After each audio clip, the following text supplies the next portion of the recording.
Just as a number of states around the country are enacting laws to make abortions more difficult to obtain, a proposal to expand access to abortion is making its way through committees in Sacramento. State Senator Christine Kehoe of San Diego has introduced Senate Bill 1338. The bill would, for the first time, allow nurse practitioners, nurse midwives, and physician assistants to perform non-surgical, such as medically induced abortions, after they've completed and achieved clinical competency in a state-mandated certification program. Joining me now to talk about the bill is my guest, Vince Hall.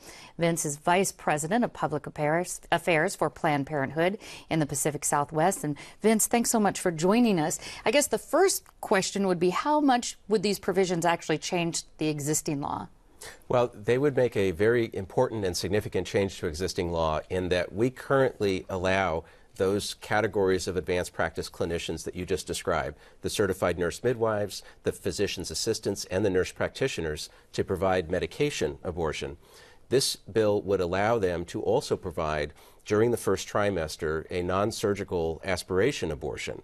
And that has been proven to be safe and effective. It is the safety of those practitioners providing the service has been proven by a 4.5-year-long study done by the University of California in partnership with the state of California. And so that's the change. When we're talking about aspiration abortions, just to be clear, we're talking about it's the most, I don't want to say popular, but the most used certainly type, the most common. Most yes. common type of abortion, and it happens before 16 weeks? Yes. Well, this bill would limit the availability of the procedure from an advanced clinician to just the first trimester. Second trimester procedures obviously have more complications to them. It requires more skill, and that is reserved for medical doctors. Currently, under California law, only medical doctors can provide that procedure in the first trimester. Other states have shown that these clinicians can provide that safely. The study that's been done over the last 5 years here in California has shown through 18,000 procedures that these clinicians can perform the procedure very safely. Patient satisfaction is very high when receiving this procedure from clinicians.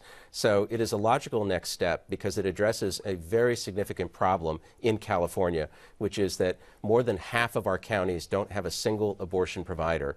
And so you have many women who have a constitutional right to choose, but they don't have any practical access to an abortion provider. And is that why Planned Parenthood has been running ads on the radio and also on YouTube? I want to take a look at that ad right now. So let's take a look at it, and then let's talk about why the support for this. Certainly. I'm asking for your help to pass two very important bills coming before the California legislature this week. Both are critical to women's health. If passed, they'll increase access to comprehensive reproductive health care. You can help by urging our State Senator Juan Vargas to stand with Planned Parenthood in supporting this legislation, which will guarantee women access to the health care we need and deserve. Please call Senator Vargas. Okay, so again, a push for an area, a population of people who don't have access. In San Diego County, is that a real problem? It is a problem more particularly in rural counties, and certainly Senator Vargas represents all of Imperial County. He represents a piece of the Coachella Valley in Riverside County, and his constituents would directly benefit from his support of this legislation. He currently has not announced his position on the bill. There is a critical vote coming up this Thursday in the State Senate Business and Professions Committee, and so it is our hope that the citizens of San Diego and the other parts of the senator's district will contact him to let him know that they support this critical step toward improving a woman's access to reproductive choices. Now, there is some opposition. Assemblyman Brian Jones of the 77th Assembly District, that's San Diego's East County, said, quote, "My immediate response when I heard about this bill was visceral. I felt like I was kicked in the gut.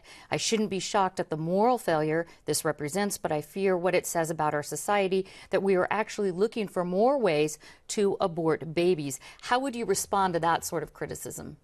Well, the Assembly member opposes all abortion, even in cases of rape and incest, and so his advocacy is masking his real position and his opposition to the bill. But he is in the California State Legislature, and the state of California has been supervising this study for the last 5 years, so it certainly should not come as a surprise to anybody.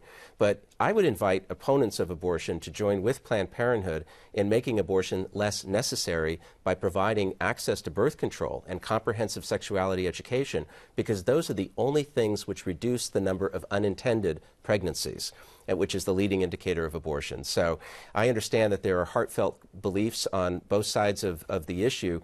Our goal is to both reduce unintended pregnancy, thereby reducing the need for abortion. At the same time, we are ensuring that legal and safe abortion is available to any woman who chooses to exercise that reproductive choice.